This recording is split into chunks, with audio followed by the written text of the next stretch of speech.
வளர்றது நல்லது தானே. ஆனால் அப்நார்மலாக வளர்ந்தா நம்ம பிரெயினுக்குள்ள இருக்கக்கூடிய செல்ஸ் அப்நார்மலாக வளர்றதுனால வரக்கூடிய ஒரு ப்ராப்ளம் தான் பிரெயின் டியூமர். இன்னைக்கு நம்ம வீடியோவில் பிரெயின் டியூமர்னா என்ன, இது எதனால வருது, இதை நம்ம எப்படி ட்ரீட் பண்ணலாம் அப்படின்றத ரொம்ப டீட்டெயிலாக பேச போகிறோம். ஸோ நான் உங்களுக்கு சுமார் welcome to our show.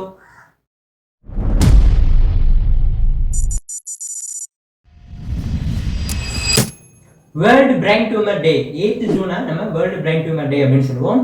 Okay, பிரெயினில் நமக்கு அப்நார்மலாக செல் க்ரோத் ஆகிறதுனால நமக்கு இன்ட்ராக்ரேனியல் ப்ரெஷர் அதிகமாகும். நமக்கு பிரெயின் அப்படிங்கிறது ஒரு குறிப்பிட்ட அளவு தான் இருக்கணும். ஸோ அந்த அளவுக்கு செல்ஸ் இருந்தால் மட்டும்தான் ப்ரெஷர் கரெக்டாக இருக்கும். ஸோ அதிகப்படியான செல்ஸ் வரும்போது நமக்கு அது ப்ரெஷரும் இன்க்ரீஸ் ஆகும். அதனால இந்த டியூமர்ஸை இன்ட்ராக்ரேனியல் டியூமர்ஸ் அப்படின்னு சொல்லுவோம். இன்ட்ராக்ரேனியல் டியூமர் அப்படின்னாலே நமக்கு ஸ்கல்லுக்குள்ளே டெவலப் ஆகக்கூடிய abnormal cells. Abnormal cell growth இந்த ஸ்கல். இதுலேயே ரெண்டு இருக்கு, பினைன், மெலிக்னன்ட் அப்படின்னு சொல்லுவோம். பினைன் அப்படின்னா நான் கேன்சரஸ், அதாவது ஒரு இடத்துல வச்சு அப்படின்னா அது பாட்டில் அந்த இடத்துலயே இருக்கும். ஸோ அது பினைன். மெலிக்னன்ட் அப்படின்னா வந்த இடத்துல இருந்து பக்கத்தில், ஸோ இப்போ மெடுலால வந்துருக்கு அப்படின்னா அப்படியே பான்ஸ் அந்த மாதிரி பக்கத்தில் ட்ரான்ஸ்ஃபர் ஆகிட்டே போச்சு அப்படின்னா அது மெலிக்னன்ட். மெலிக்னன்ட்டை கேன்சரஸ் அப்படின்னு சொல்லுவோம். ஓகே, மெட்டாஸ்டாசிஸ்க்கும் இதுக்கும் நம்ம டிஃபரன்ஸ் தெரிஞ்சுக்கணும். மெட்டாஸ்டாசிஸ் அப்படிங்கிறது வேற இடத்துல டெவலப் ஆகிட்டு நமக்கு பிரெயினுக்கு வந்து வளருது. ஸோ அதோட ஆரிஜின் வேற இடமா இருந்துச்சு அப்படின்னா அது மெட்டாஸ்டாசிஸ். அதுவே மெலிக்னன்சி அப்படின்னா அதே இடத்துல இருந்து அப்படியே பக்கத்துல பரவச்சுன்னா அது மெலிக்னன்சி.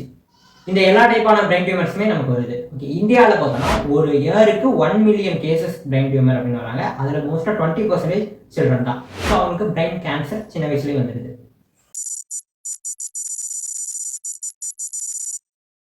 ஓகே, இப்போ நம்ம பிரெயின் டியூமரை ரெண்டாக கிளாஸிஃபை பண்ணலாம். ஒன்று பார்த்தோம்னா பிரைமரி பிரெயின் டியூமர். பிரைமரி அப்படிங்கிறப்ப மெட்டாஸ்டாசிஸ் இருக்காது, நமக்கு பிரெயினுக்குள்ளேயே அந்த டியூமர் டெவலப் ஆயிருக்கும்.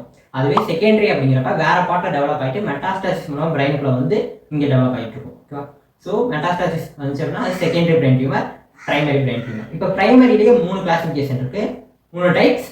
ஃபர்ஸ்ட் இன்ட்ரா செரிப்ரல் டியூமர்ஸ் அப்படின்னு சொல்லுவோம். அடுத்தது டெவலப்மெண்டல் டியூமர், அடுத்தது சப்போர்ட்டிங் ஸ்ட்ரக்சர்ல இருந்து டெவலப் ஆகி வரக்கூடிய டியூமர். ஸோ இது மூணுமே பிரைமரி பிரெயின் டியூமர்ஸ்.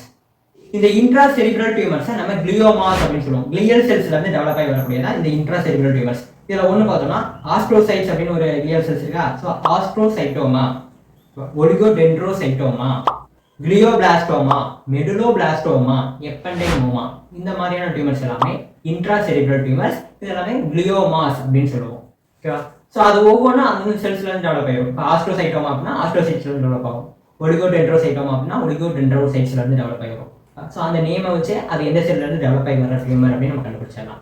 அடுத்ததான் டெவலப்மெண்டல் டியூமர். டெவலப்மெண்டல் டியூமர்ல ஃபர்ஸ்ட் பார்த்தோம் அப்படின்னா ஏஞ்சியோமாஸ் அப்படின்னு சொல்லுவோம். பிளட் வெசல்ஸ் அப்நார்மலா நமக்கு பிரெயினை வந்து அஃபெக்ட் பண்ற மாதிரி க்ரோ ஆயிருக்கும். ஸோ அந்த மாதிரி அப்நார்மல் க்ரோத்தை நம்ம ஏஞ்சியோமாஸ் அப்படின்னு சொல்லுவோம். கிரேனியோஃபெரஞ்சியோமா இதுவும் ஒரு டெவலப்மெண்டல் பிரெயின் டியூமர் தான். இது பார்த்தீங்கன்னா நம்ம பேஸ் ஆஃப் த பிரெயின்ல டெவலப் ஆகும். பிட்யூட்டரி கிளாண்டுக்கு பக்கத்தில் வரும். ஸோ இதுலேயும் அப்நார்மல் செல் க்ரோத் இருக்கும். அடுத்ததான் டெர்மாய்டு அண்ட் எபிடெர்மாய்டு.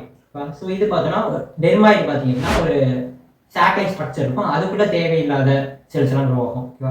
எக்ஸாம்பிளுக்கு நமக்கு வேற ஏரியாவில் இருக்கக்கூடிய ஹேர் செல்ஸ் அந்த மாதிரியான செல்ஸ் எல்லாமே க்ரோ ஆகிட்டு இருக்கும் பிரெயினுக்குள்ள, ஸ்கல்லுக்குள்ள இருக்கும். ஸோ இது பார்த்தோன்னா டெர்மாய்டு டியூமர்ஸ். Epidermoid tumours. எபிடெர்மாய்டுல பார்த்தோன்னா எபிதீலியல் செல்ஸ் எல்லாம் ப்ரெசென்ட் ஆயிருப்பாங்க, கெராட்டின். ஓகேவா? ஸோ இதில் டெர்மாய்டு அப்படின்னு வந்துட்டாலே ஸ்கின்னு ஞாபகம். ஓகேவா? ஸ்கின்ல என்னென்ன ஸ்ட்ரக்சர்ஸ்லாம் இருக்குமோ அந்த ஸ்ட்ரக்சர்ஸ்லாம் பிரெயினுக்குள்ள அப்நார்மலாக வளர்ந்துருக்கும். ஸோ அதான் நம்ம டெர்மாய்டு டியூமர் அப்படின்னு சொல்லுவோம். எபிடெர்மாய்டு அப்படின்னா நமக்கு ஸ்கின்னோடைய அவுட்டர் சைடு எபிதீலியல் செல்ஸ் இதெல்லாம் இருக்காங்க, கெராட்டின். ஸோ இதெல்லாம் அப்நார்மலாக நம்ம பிரெயின் டெவலப் ஆச்சுன்னா அது எபிடெர்மாய்டு டியூமர்ஸ். ஓகே, இது யாருக்குள்ள அதிகமாக வரும் அப்படின்னு பார்த்தோம்னா மேல்ஸ்க்கு அதிகமாக வருது. அதே போல ஜெனடிக் ஹிஸ்ட்ரி இருக்கவங்களுக்கு, ஃபாதர் அல்லது தாத்தாவுக்கு ஆல்ரெடி பிரெயின் டியூமர் இருக்குது அப்படிங்கிறப்ப இந்த குழந்தைக்கு வர சான்சஸ் இருக்குது. ஓகே, அடுத்ததான் நம்ம செல்ஃபோன் அதிகமாக யூஸ் பண்ணுறோம் அப்படிங்கிறப்ப நம்ம பிரெயின் டியூமர் வர சான்சஸ் இருக்குது. இது இல்லாமல் ஸ்மோக்கிங், அதே போல் நம்ம ஹேருக்கு அதிகமாக டைஸ் யூஸ் பண்ணுறோம் அப்படிங்கிறப்ப பிரெயின் டியூமர் டெவலப் ஆகிற சான்சஸ் இருக்குது. அதே போல் பிரெயினுக்குள்ள ரேடியேஷன் தேவையில்லாமல் வெளியே இருந்து ரேடியேஷன் ஏதாவது பிரெயினுக்குள்ள போகிற மாதிரி இருந்தால் அந்த ரேடியேஷனால கூட நம்ம பிரெயின் டியூமர் டெவலப் ஆகிறதுக்கு வாய்ப்பு இருக்குது. ஓகே, பிரெயின் டியூமருடைய பேத்தாலஜி ஃபர்ஸ்ட் எப்படி பிரெயின் டியூமர் டெவலப் ஆகுது அப்படின்னு பார்க்கலாம். இப்போ நம்ம ரேடியேஷன் அதிகமாக பிரெயினுக்குள்ள கொடுக்குறோம் அப்படின்றப்ப அந்த ரேடியேஷன்ஸ் உள்ள இருக்கக்கூடிய செல்ஸ் எல்லாம் போய் டேமேஜ் பண்ணும், அஃபெக்ட் பண்ணும். ஸோ அந்த இரிட்டேஷன் தாங்க முடியாமல் நம்ம செல்ஸ் டெம்பரரியாக மாடிஃபை ஆகும். ஓகேவா? ஸோ டெம்பரரியாக அதோட மார்ஃபாலஜியை மாற்றிக்கும், சைஸை மாற்றிக்கும், அந்த மாதிரிலாம் பண்ணும். ஸோ ரொம்ப நேரம் ரேடியேஷன் வந்துகிட்டே இருக்கு அப்படின்ற பட்சத்தில் நமக்கு டிஎன்ஏல ஜீன் மியூட்டேஷன் நடக்க ஆரம்பிச்சிடும். ஜீன்லேயே நமக்கு நிறைய செல்ஸ் தேவைப்படுது அப்படிங்கிற மாதிரியான மியூட்டேஷன் நடக்கும். ஸோ இதனால நமக்கு ஆன்கோஜன்ஸ் அதிகமாகும், டியூமர் சப்ரஸர் செல்ஸ் கம்மியாயிடும். ஸோ ஆன்கோஜன்ஸ் அதிகமாகிடுச்சு அப்படின்னா நமக்கு ஆட்டோமேட்டிக்காக செல் டிவிஷன் அதிகமாகிடும், அப்போப்டோசிஸ் டிக்ரீஸ் ஆகிடும். அதனால நமக்கு பிரெயின் செல்ஸ் எல்லாமே ஹைப்பர்பிளேசி ஆகிடுவாங்க. ஸோ நமக்கு அதிகப்படியான செல்ஸ் அப்நார்மலாக வளர்ந்தனால பிரெயின் டியூமர் ஃபார்ம் ஆகிடும். அதனால நமக்கு இன்ட்ராக்ரேனியல் ப்ரெஷர் அதிகமாகிடும். அதனால இதை இன்ட்ராக்ரேனியல் டியூமர்ஸ் அப்படின்னு சொல்லிடுவோம். ஓகே, பிரைன் டியூமர் இருக்கிறதுக்கான கிளினிக்கல் ஃபியூச்சர்ஸ் இந்த மாதிரியான சிம்டம்ஸ்லாம் எனக்கு இருக்குது அப்படின்னா எனக்கு பிரைன் டியூமர் இருக்கிறதுக்கான பாசிபிலிட்டிஸ் இருக்குது அப்படிங்கிறத சொல்கிறேன். ஃபர்ஸ்ட் பார்த்தீங்கன்னா இன்ட்ராக்ரைனியல் ப்ரெஷர் அதிகமாகிடும். அடுத்த ஹெட்டேக் இருக்கும். மார்னிங் டைம்ஸ்லாம் ஹெட்டேக் அதிகமாக இருக்கும். அதே போல் இரும்பும் போது அல்லது ஏதாவது ஸ்ட்ரெயினாக ஒர்க் பண்ணும்போது நமக்கு ஹெட்டேக் ரொம்பவே சிவியராக இருக்கும். அடுத்ததாக விஷுவல் டிஸ்டர்பன்சஸ் இருக்கும். டிப்ளோபியா அல்லது விஷுவல் அக்யூட்டி லாஸ் ஆகுது, இந்த மாதிரியான விஷுவல் டிஸ்டர்பன்சஸ் இருக்கும். அடுத்தது வாமிட்டிங். ஸோ நமக்கு வெறும் வாமிட் பண்ணுற மாதிரி ப்ரொஜெக்டல் வாமிட்டிங் இந்த மாதிரியான இதெல்லாம் இருக்கும். அடுத்தது நமக்கு சென்சேஷன், ஸ்மெல்லு, டேஸ்ட் இதெல்லாம் சரியாக தெரியாது, இந்த மாதிரியான இதெல்லாம் இருக்குது. அதே போல் நம்ம பிரெயினில் எந்த ஏரியாவில் டியூமர் வருதோ அதுக்கு தகுந்த மாதிரியான சிம்டம்ஸ் சேஞ்ச் ஆகும். ஓகே, அதில் காமனாக பார்த்தோம்னா ஹெமிஃபேரசிஸ். நமக்கு ஒன் சைடு பார்த்தீங்கன்னா ரைட்டாக மசில்ஸ் எல்லாம் வீக்காக இருக்கிற மாதிரி தெரியும். ஒன் சைடு ஆர்ம் லெக் எல்லாமே, இது ஹெமிஃபேரசிஸ் அப்படின்னு சொல்லுவோம். அடுத்தது நம்மளோட காக்னிஷன் நார்மலாக இருக்காது, அதில் ஒரு ஆல்டரேஷன் இருக்கும். அதே போல் நம்மளோட மென்டல் ஸ்டேட்டஸ் நம்ம வந்து ஒரே மாதிரி பிஹேவ் பண்ண மாட்டோம், திடீர்னு மேலே கீழே இந்த மாதிரிலாம் போகும். அதே போல் வைட்டல் சைன்ஸில் சேஞ்சஸ் இருக்கும். பிபி அதிகமாகும், பல்ஸ் கம்மியாகும். அதே போல் நமக்கு ரெஸ்பிரேஷன் ரேட் பார்த்தோம்னா நார்மலாக இருக்காது, அந்த பேட்டர்னும் டிஃப்ரெண்ட்டாக இருக்கும். ஸோ இந்த மாதிரியான வைட்டல் சைன்ஸ்லையும் சேஞ்சஸ் இருக்கும்.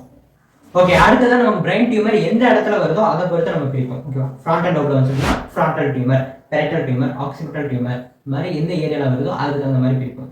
Temporal tumour, cerebellar tumour, brain stem வந்துச்சுன்னா பிரைன் ஸ்டெம் டியூமர், இந்த மாதிரிலாம் நம்ம தனித்தனியாக பிரிக்கிறோம்.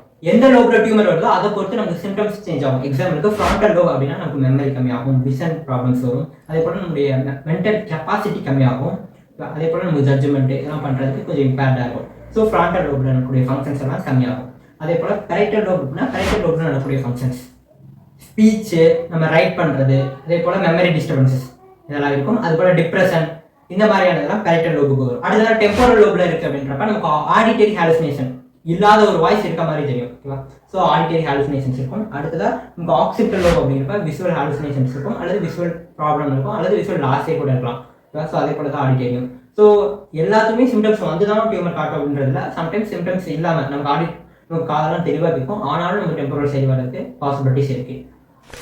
அடுத்ததாக செரிபெல்லார் ரீஜியனில் நம்ம டியூமர் டெவலப் ஆச்சு அப்படின்னா நமக்கு ஃபர்ஸ்ட் பேலன்ஸ் இருக்காது, கோஆர்டினேஷன் இருக்காது, கெயிட் சைக்கிளில் ப்ராப்ளம் வரும். ஓகே, செரிபெல்லார் ரீஜியனில் இது மட்டும் இல்லாமல் டின்னிட்டஸ், காதில் உயின்னு சவுண்ட் வரும் இல்லையா, ஸோ அதான் டின்னிட்டஸ். அதே போல் வெட்டிகோ, தலை சுற்றுது இல்லையா, ஸோ இதெல்லாம் பார்த்தோன்னா வெஸ்டிபியூல் ரீஜியனில் செமிசர்குலர் கனால்ஸில் நடக்கக்கூடிய சேஞ்சஸ்னால நமக்கு வெட்டிகோலாம் நடக்கும். இது இல்லாமல் நமக்கு நம்னஸ், டிங்கிங் சென்சேஷன், இந்த மாதிரியான ப்ராப்ளம்லாம் இருக்குது அப்படின்னா இந்த செரிபெல்லார் ரீஜியனில் டியூமர் இருக்கிறதுக்கான பாசிபிலிட்டிஸ் இருக்குது. அடுத்ததாக பிரைன் ஸ்டெம்மில் நமக்கு டியூமர் இருக்குது அப்படின்னா பிரைன் ஸ்டெம்மில் இருந்தால் நமக்கு கிரேனியல் நர்வ்ஸ் எல்லாமே போகிறாங்க. ஸோ கிரேனியல் நர்வ் டிஸ்ஃபங்க்ஷன் இருக்குது அப்படின்னா நம்ம பிரைன் ஸ்டெம்மில் டியூமர் இருக்கிறது பாசிபிலிட்டிஸ் இருக்குது. அதே போல் பிரைன் ஸ்டெம் இஸ் ரெஸ்பான்சிபிள் வந்து ரெஸ்பிரேட்டரி. ஸோ ரெஸ்பிரேட்டரி டிப்ரெஷன் இருக்குது அப்படின்னாலோ, அல்லது ஸ்பாலோயிங் அண்ட் ஸ்பீக்கிங் இதில் ஏதாவது பிரச்சனை இருக்குது அப்படின்னாலோ, நமக்கு ஹியரிங் லாஸ் அல்லது கோமா அல்லது பிஹேவியர் அண்ட் எமோஷனல் சேஞ்சஸ் இந்த மாதிரியான சிம்டம்ஸ்லாம் இருக்குது அப்படின்னா நமக்கு மேபி பிரைன் ஸ்டெம்மில் டியூமர் டெவலப் ஆகிறதுக்கான பாசிபிலிட்டிஸ் இருக்குது. ஓகே, அடுத்ததாக டயக்னோசிஸில் ஃபஸ்ட்டு நம்ம எவாலுவேஷன் பண்ணுறோம் இல்லையா, நியூராலஜிக்கல் எவாலுவேஷன் அப்படின்னு சொல்லலாம். அவங்களுடைய மென்டல் ஸ்டேட்டஸ் எப்படி இருக்குது அப்படிங்கிறத பார்ப்போம். அடுத்ததாக பேலன்ஸ் அண்ட் கோஆர்டினேஷன் நல்லா இருக்கா, வெயிட் சைக்கிள் நல்லா இருக்கா அப்படின்றத பார்த்துட்டு ரெஃப்ளெக்ஷன் நல்லா இருக்கா அப்படின்னு பார்ப்போம். அடுத்ததாக கிரேனியல் நர்வ் அசஸ்மெண்ட், அடுத்ததாக மோட்டார் அசஸ்மெண்ட், நம்ம மசில்ஸ் எல்லாம் எந்த அளவு ஃபங்க்ஷன் ஆகுது அப்படின்ற அசஸ்மெண்ட். ஸோ இதெல்லாம் பார்த்தோம்னா நியூராலஜிக்கல் எக்ஸாமினேஷன். இதே நமக்கு சென்சேஷன் நார்மலாக இருக்கா அப்படிங்கிறதையும் பார்ப்போம். இது இல்லாமல் நம்ம ரேடியோகிராஃபிக் வந்துட்டோம்னா சிடி ஸ்கேன், எம்ஆர்ஐ ஸ்கேன், அதே போல் பாசிட்ரான் எமிஷன் டோமோகிராஃபி அப்படின்னு ஒரு ஸ்கேன் இருக்குது. ஸோ இந்த மாதிரியான ஸ்கேன்ஸ் எல்லாம் எடுத்து நம்மளோட பிரெயின் ஸ்ட்ரக்சர் நார்மலாக இருக்கா இல்லையா அப்படிங்கிறத நம்ம விசுவலைஸாக பார்க்கலாம். இது இல்லாமல் இஇஜி, நமக்கு எலக்ட்ரிக்கல் ஆக்டிவிட்டி இந்த பிரெயின் எப்படி இருக்குது அப்படிங்கிறத பார்க்கறது தான் இஇஜி எடுத்து பார்க்கலாம். பயாப்சி, நம்மளுடைய லம்பார் பங்க்சர் பண்ணி நமக்கு வேறு ஏதாவது அப்நார்மல் செல்ஸ் இருக்கா அப்படிங்கிறத பார்க்கலாம். பயாப்சி, எக்ஸ்ரேல ஸ்கல்லோட ஸ்ட்ரக்சர் எப்படி இருக்குது, ஸ்கல்ல என்றது என்லார்ஜ்மெண்ட் இருக்கா அப்படிங்கிறத வச்சு நம்ம பிரைன் டியூமர் இருக்கா இல்லையா அப்படிங்கிறதையும் கண்டுபிடிக்கலாம்.